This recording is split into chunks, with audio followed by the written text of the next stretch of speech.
എന്നാൽ നമ്മുടെ സാൽമൺ മുളക് ഇട്ടത് ഇവിടെ റെഡി ആയിട്ടുണ്ട്. ഇനി ഒരു തണ്ട് കറിവേപ്പിലയും കൂടെ ഇങ്ങനെ ഇട്ട് തണുക്കാൻ അങ്ങോട്ട് വെക്കും.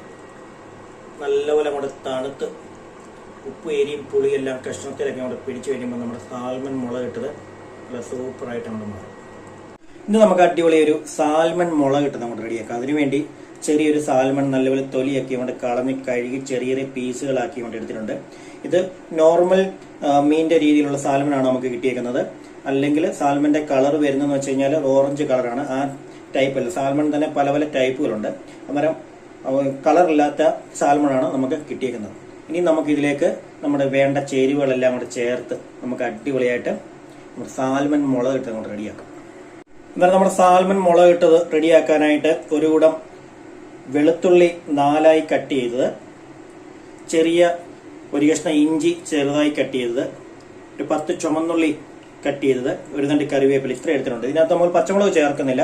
കാശ്മീരി മുളക് പൊടിക്ക് അല്പം എരിയുള്ളത് കാരണം നമ്മൾ പച്ചമുളക് ചേർക്കുന്നില്ല. അന്നേരം നമ്മുടെ സാൽമൺ മീൻ കറി വെക്കാനായിട്ട് ചട്ടി കൊണ്ട് അടുപ്പത്ത് വെച്ചിട്ടുണ്ട്. ഈ ചട്ടി നല്ലപോലെ ചൂടായി വന്നതിന് ശേഷം അതിലേക്ക് ആവശ്യത്തിന് വെളിച്ചെണ്ണയൊക്കെ ഒഴിച്ച് നമ്മുടെ ഇഞ്ചി വെളുത്തുള്ളി ചുമന്നുള്ളി എല്ലാം ഒന്ന് വഴത്തി റെഡിയാക്കി കൊണ്ടെടുക്കാം. അന്നേരം ചട്ടിയൊക്കെ ചൂടായി വന്നിട്ട് അതിലേക്ക് നമുക്ക് 2 സ്പൂണ് വെളിച്ചെണ്ണ കൂടെ ചേർത്ത് കൊടുക്കാം.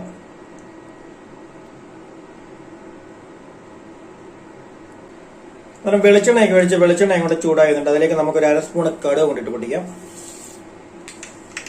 കടുക് അങ്ങോട്ട് പൊട്ടി വരുമ്പം അതിന്റെ കൂടെ നമുക്കൊരൽപ്പം ഉലുവയും കൂടെ അങ്ങോട്ട് പൊട്ടിക്കാം.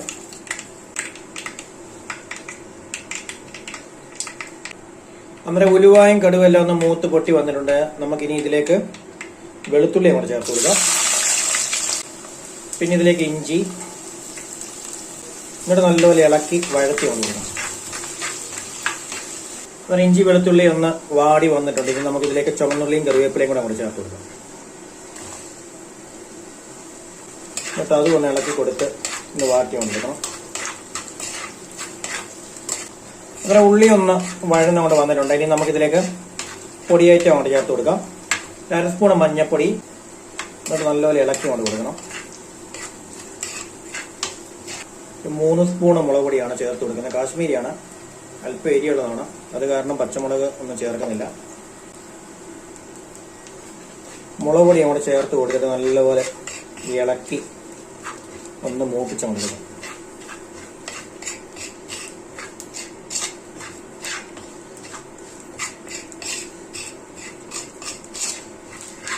അന്നേരം മുളക് പൊടി ചേർത്ത് നല്ലപോലെ ഇളക്കി കൊടുത്ത് മൂപ്പിച്ചെടുത്തിട്ടുണ്ട്. ഇനി നമുക്ക് ഇതിലേക്ക് എടുത്തു വെച്ചേക്കുന്ന കുടംപുളിയും വെള്ളം കൂടെ അങ്ങോട്ട് ചേർത്ത് കൊടുക്കാം.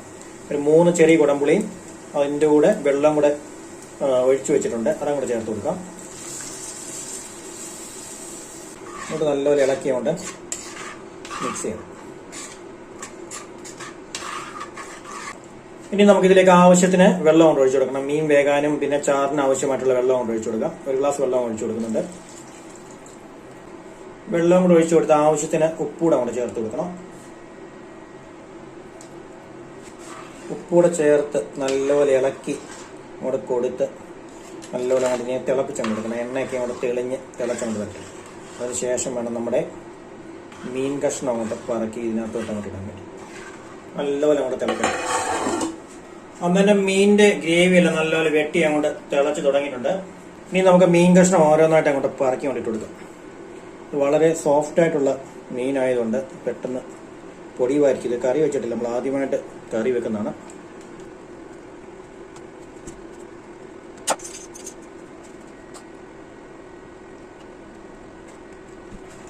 മീനൊന്ന് ഇട്ട് കൊടുത്തിട്ട് ചട്ടി ഒന്ന് കറക്കി കൊണ്ട് വെച്ച് കൊടുക്കാം.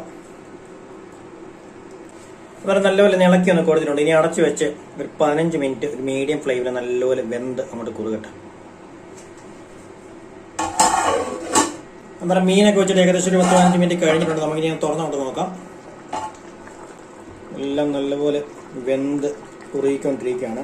ചട്ടി ഒന്ന് കറക്കി കൊണ്ട് കൊടുക്കുക.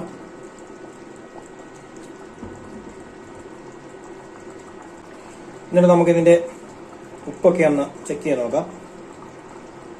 കുറവുണ്ട്. ഈ സമയത്ത് അങ്ങോട്ട് ചേർത്ത് കൊടുക്കാം.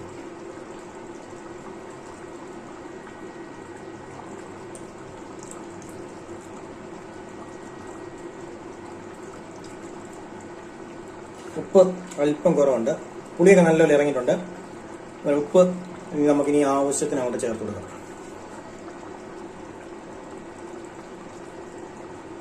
ഉപ്പ് ചേർത്ത് കൊടുത്ത് ഒന്നുകൂടെ നമുക്കൊന്ന് കറക്കി കൊണ്ട് കൊടുക്കണം. ഉപ്പ് എല്ലായിടത്തും ഒന്ന് മിക്സ് ആവും. ഉപ്പൊക്കെ ചേർത്ത് നല്ലപോലെ ഇളക്കി കൊണ്ട് കൊടുത്തിട്ടുണ്ട്. ഇനി നമുക്കിതിൻ്റെ ഉപ്പ് ഒന്നുകൂടെ ചെക്ക് ചെയ്ത് നോക്കാം.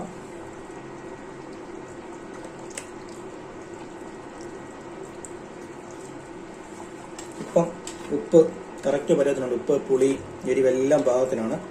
ഇനി നമുക്കൊരു 10 മിനിറ്റ് കൂടെ അങ്ങോട്ട് വെക്കണം. 10 മിനിറ്റ് കൂടെ ലോ ഫ്ലെയിമിൽ അങ്ങോട്ട് വെച്ച് കഴിയുമ്പോഴത്തേനും ഒന്നുകൂടെ ഒന്ന് കുറുകി ഒരു തിക്ക് ഗ്രേവിയിൽ നമ്മുടെ സാൽമൺ കറി കൊണ്ട് റെഡിയാവും. അന്നേരം നമ്മുടെ സാൽമൺ മുളകിട്ടത് ഏകദേശം ഇവിടെ റെഡി ആയിട്ടുണ്ട്. അന്നേരം നമ്മുടെ സാൽമൺ മീനെല്ലാം നല്ല പോലെ വെന്ത് കുറുകി റെഡിയായി വന്നുകൊണ്ടിരിക്കുകയാണ്. ഇനി നമ്മൾ തീയൊക്കെ ഇങ്ങോട്ട് ഓഫ് ചെയ്ത് ഈ അടുപ്പിൽ തന്നെ വെക്കും. അന്നേരം അടുപ്പിന്റെ ചൂടും ചട്ടിയുടെ ചൂടും കാരണം ഒന്നുകൂടെ ഒന്ന് കുറുകി നല്ല സെറ്റാവും. എന്നാൽ നമ്മുടെ സാൽമൺ മുളകിട്ടത് ഇവിടെ റെഡി ആയിട്ടുണ്ട്. ഇനി ഒരു തണ്ട് കറിവേപ്പിലയും കൂടെ ഇങ്ങനെ ഇട്ട് തണുക്കാൻ അങ്ങോട്ട് വെക്കും. നല്ലപോലെ അങ്ങോട്ട് തണുത്ത് ഉപ്പ്, എരിയും പുളിയെല്ലാം കഷ്ണത്തിലൊക്കെ അങ്ങോട്ട് പിടിച്ചു കഴിയുമ്പോൾ നമ്മുടെ സാൽമൺ മുളകിട്ടത് നല്ല സൂപ്പറായിട്ട് അങ്ങോട്ട് മാറും. ഇനി നമുക്ക് ഒരു തണ്ട് കറിവേപ്പില അങ്ങോട്ട് ഇട്ട് കൊടുക്കാം. കറിവേപ്പിലയെല്ലാം അല്പം വാടിയതാണ്, എന്നാലും കുഴപ്പമില്ല. ഇനി നമുക്ക് അടച്ചു വെച്ച് നമ്മുടെ മീൻകറി നല്ലപോലെ അങ്ങോട്ട് തണുക്കട്ടെ. അന്നേരം നമ്മുടെ മീൻകറിയൊക്കെ ഏകദേശം ഒരു അരമണിക്കൂർ കഴിഞ്ഞപ്പോൾ നല്ല എണ്ണയൊക്കെ അങ്ങോട്ട് തെളിഞ്ഞ് നല്ല സെറ്റായി ഈ രീതിയിൽ അങ്ങോട്ട് ആയിട്ടുണ്ട്. ഇനി നമുക്ക് ഇവനെ കൂട്ടി വേണം നമുക്ക് ചോറ് അങ്ങോട്ട് കഴിക്കാൻ. നമ്മുടെ അടിപൊളിയായിട്ട് മുളകിട്ട് വെച്ച നമ്മുടെ സാൽമൺ മീൻകറി.